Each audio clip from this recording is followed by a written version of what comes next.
अस्सलाम वालेकुम वरहमतुल्लाहि वबरकातहू। बिस्मिल्लाहिर्रहमानिर्रहीम। सरकारे दो आलम आकाए दो जहां सल्लल्लाहु अलैहि वसल्लम की जात हम सबके लिए बेहतरीन नमूना है। आप सल्लल्लाहु अलैहि वसल्लम की हर आदत और कौल में कोई न कोई हिकमत पोशीदा होती है। यही वजह है कि सहाबा अकराम आप सल्लल्लाहु अलैहि वसल्लम की हर अदा को अपनाने की कोशिश करते थे। अगरचे ईसार और कनात पसंदी की वजह से पुरतकल्लुफ और लजीज खाने कभी नसीब नहीं होते थे, मगर आपको बाज खाने बहुत मरगूब थे जिन्हें आप कमाली शौक से तनावल फरमाते थे, बल्कि कभी कभार सहाबा अकराम के सामने भी इसका इजहार फरमा देते थे। रसूल अकरम सल्लल्लाहु अलैहि वसल्लम अपने इलाके के एतबार से खजूर का बकसरत इस्तेमाल फरमाते थे। आप सल्लल्लाहु अलैहि वसल्लम ने मदीने की खजूर के लिए बरकत की दुआ फरमाई, जिसके सबब वहाँ हमेशा उम्दा और बकसरत खजूरों का फल पैदा होता है। आप सल्लल्लाहु अलैहि वसल्लम को अजवा खजूर सबसे ज्यादा पसंद थी और इसे आप सल्लल्लाहु अलैहि वसल्लम ने जन्नत का फल करार दिया। हजरत आमिर बिन साद की एक रिवायत के मुताबिक जो शख्स सुबह को 7 अजवा खजूर खाएगा उस दिन उसे कोई जादू या जहर का असर ना होगा। हजरत अब्दुल्ला इब्ने अब्बास रजी अल्लाह ताला अन्हु रिवायत करते हैं कि सरकार दो आलम सल्लल्लाहु अलैहि वसल्लम ने फरमाया, जिस घर में खजूर ना हो वो घर वाले भूखे हैं। जब आप सल्लल्लाहु अलैहि वसल्लम की खिदमत में कोई नौमौलूद बच्चा पेश किया जाता तो उसके मुंह में घुट्टी के तौर पर खजूर चबाकर डाला करते। इसी तरह आप सल्लल्लाहु अलैहि वसल्लम नौमौलूद बच्चे की माँ के लिए भी खजूर तजवीज फरमाया करते। आप सल्लल्लाहु अलैहि वसल्लम ने खजूर के साथ मोमिन को तशबीह दी है कि मोमिन की तरह इसमें खैर ही खैर है, चुनांचा उसके पत्ते, तना, फल, हत्ता की गुठली का गूदा भी मुफीद चीज है। हुजूर पाक मुख्तलिफ तरीकों से खजूर इस्तेमाल फरमाया करते थे। कभी तो सिर्फ अकेली खजूर ही तनावल फरमाया करते थे, कभी उनके साथ मक्खन मिलाकर इस्तेमाल फरमाते थे, कभी उनको दूध में मिलाकर तनावल फरमाते, कभी ककड़ी, खरबूजे या तरबूज के साथ मिलाकर इस्तेमाल करते और उसकी हिकमत ये बयान फरमाते कि इस तरह खजूर की गर्मी को इन मज़कूरा चीजों की ठंडक के जरिए मुअतदल किया जा सकता है। दूध नबी करीम सल्लल्लाहु अलैहि वसल्लम की पसंदीदा ग़िज़ा रही है। आप सल्लल्लाहु अलैहि वसल्लम को दूध बहुत पसंद था। आप सल्लल्लाहु अलैहि वसल्लम अक्सर गाय और बकरी का दूध तनावल फरमाते थे। आपका इरशाद ग्रामी है, कोई चीज ऐसी नहीं जो ताम और मशरूब यानी खाने और पीने दोनों का काम देती हो। सिवाय दूध के हजरत सुहेब रजी अल्लाह अन्हु से रिवायत है कि आप सल्लल्लाहु अलैहि वसल्लम ने इरशाद फरमाया, तुम लोग गाय के दूध को अपने लिए लाजिम करार दे दो, क्योंकि ये शिफा बख्श है और इसका घी दवा है। दूध एक बेहतरीन ग़िज़ा है, इसमें जिस्म की जरूरत के मुताबिक वो तमाम अज्जा शामिल है जो सेहतमंद रहने के लिए जरूरी है। यही वजह है कि जिन इलाकों के लोग दूध का ज्यादा इस्तेमाल करते हैं उनकी उम्र ज्यादा होती है। जैतून हजरत उमर फारूक रजी अल्लाह ताला अन्हु से रिवायत है कि हुजूर पाक सल्लल्लाहु अलैहि वसल्लम ने इरशाद फरमाया, जैतून खाओ और उसका तेल लगाओ, ये मुबारक दरख्त से निकला है।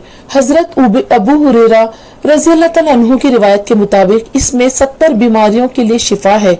जैतून का नमकीन पानी जली हुई जगह पर लगाने से वहाँ आबले नहीं होते, मसूड़ों को मजबूत करता है। जैतून के पत्ते बदन के सुर्ख दानों और फोड़े फुंसियों के लिए मुफीद है।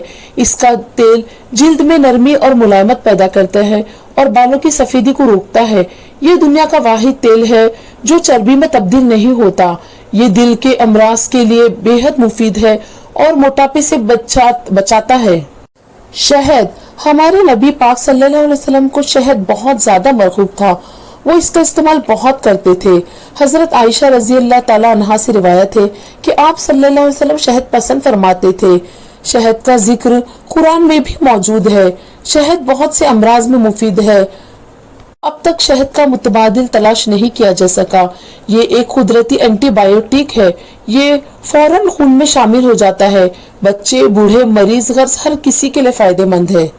सिरका आकाए दो जहां सल्लल्लाहु अलैहि वसल्लम ने सिरके को बहुत पसंद फरमाया है।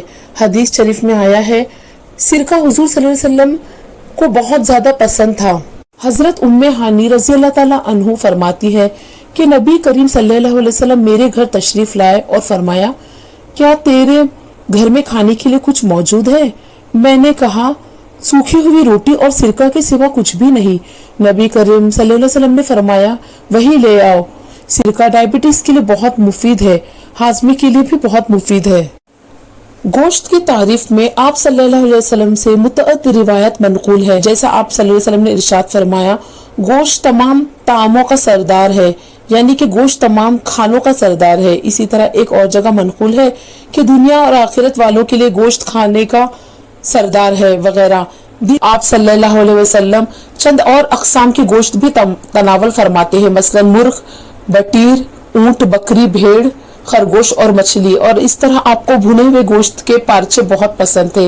इन अशिया के मैसर न होने पर आप खजूर या सिरके से खाना खा लेते और अल्लाह ताला का शुक्र अदा करते। हजरत अबू उबैदा कहते हैं कि मैंने हुजूर अकरम सल्लल्लाहु अलैहि वसल्लम के लिए खाना बनाया। आपको दस्ती का गोश्त बहुत ज्यादा पसंद था, इसलिए मैंने ये गोश्त पेश किया। हुजूर अकरम सल्लल्लाहु अलैहि वसल्लम ने फिर तलब फरमाया, मैंने फिर पेश किया। हुजूर सल्लल्लाहु अलैहि वसल्लम ने मजीद मांगा। मैंने अर्ज किया, या रसूलल्लाह, 2 ही दस्तियां थी।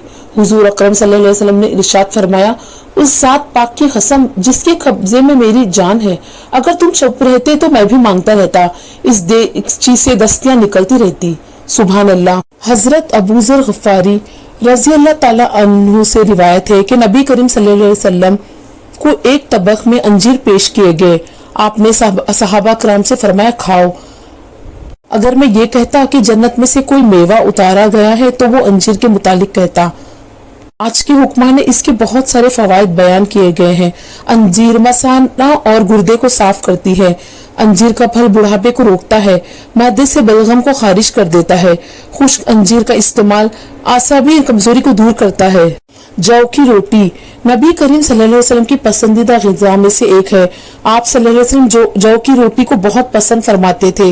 अबू दाऊद हदीस में आया है कि आप सल्लल्लाहु अलैहि वसल्लम ने जौ की रोटी का टुकड़ा लिया और उस पर खजूर रखी और फरमाया कि ये इसका सालन है और तनावल फरमा लिया। जौ में जिस्म को तवानाई बख्शने वाले अज्जा मौजूद होते हैं जो ब्लड प्रेशर के लिए फायदेमंद है, जोड़ों के दर्द में मुफीद है, चेहरों के दाने और जिल्द की बीमारियों के लिए मुफीद है। अंगूर हजरत सैयदना अब्दुल्ला इब्ने अब्बास रजी अल्लाह ताला अन्हु फरमाते हैं कि मैंने नबी करीम सल्लल्लाहु अलैहि वसल्लम को अंगूर के खूशे इस तरह तनावल फरमाते देखा कि छोटा सा खूशा मुंह में लिया और दाने तोड़ने लगे। अंगूर इंतहाई लजीज और सेहतमंद फल है। ये जिस्म में ताज़ा खून पैदा करता है। ये निज़ाम इंहिज़ाम के लिए मुफीद है, कई जिस्मानी बीमारियों के लिए मुफीद है और हमारे नबी पाक सल्लल्लाहु अलैहि वसल्लम की मरहूम ग़िज़ा में से एक है। आक़ाए दो जहां सल्लल्लाहु अलैहि वसल्लम ने कद्दू भी तनावल फरमाया है और उसे पसंद भी किया है। चुनांचा हजरत अनस रजी अल्लाह ताला अन्हु से रिवायत है कि जब से मैंने हुजूर सल्लल्लाहु अलैहि वसल्लम को इस फेल को करते देखा तो मुझे इस कद्दू से बहुत मोहब्बत हो गई। हजरत अनस रजी अल्लाह ताला अन्हु से रिवायत है कि एक दर्जी ने हुजूर अक़दस सल्लल्लाहु अलैहि वसल्लम की दावत की। मैं भी हुजूर अकरम सल्लल्लाहु अलैहि वसल्लम के साथ गया। उसने जौ की रोटी, कद्दू और गोश्त का शोरबा पेश किया। हुजूर सल्लल्लाहु अलैहि वसल्लम ने शौक से तनावल फरमाया। चुनांचा उस वक्त से मुझे भी कद्दू मरगूब हो गया। एक बार हुजूर पाक हजरत साद बिन अबादा के पास तशरीफ ले गए। उन्होंने किशमिश पेश की। आपने तनावल फरमाई और दुआ दी। हजरत अब्दुल्ला बिन अब्बास रजी अल्लाह तआला अन्हु की रिवायत है कि अरफे के दिन आप सल्लल्लाहु अलैहि वसल्लम की खिदमत में अनार भेजा गया। आपने उसे नोश फरमाया। आप सल्लल्लाहु अलैहि वसल्लम के बारे में अनार, शहतवत, सफरे जल खाने की रिवायत भी मौजूद है। इन सब फलों में बेशबहा जिस्मानी फवायद मौजूद है। हुजूर पाक ने ये फल तनावल फरमाकर हमारे लिए सवाब का जरिया बना दिया। आप सल्लल्लाहु अलैहि वसल्लम अनार, खरबूजा और सेब भी नोश फरमाते थे। अगर हम इन फलों को सुन्नत रसूल सल्लल्लाहु अलैहि वसल्लम के तौर पर खाएं तो जिस्मानी फवायद के साथ साथ हमारे लिए इनमें सवाब भी मौजूद है। बेशक हुजूर पाक सल्लल्लाहु अलैहि वसल्लम के हर सुन्नत की पैरवी हमारे लिए जरिए निजात और बाअस सादत है। अल्लाह अपने महबूब पाक सल्लल्लाहु अलैहि वसल्लम के सदक़े हम सब पर अपना खुसूसी फजल फरमाए। आमीन सुम्मा आमीन बिरहमतिका या अरहमर राहिमीन।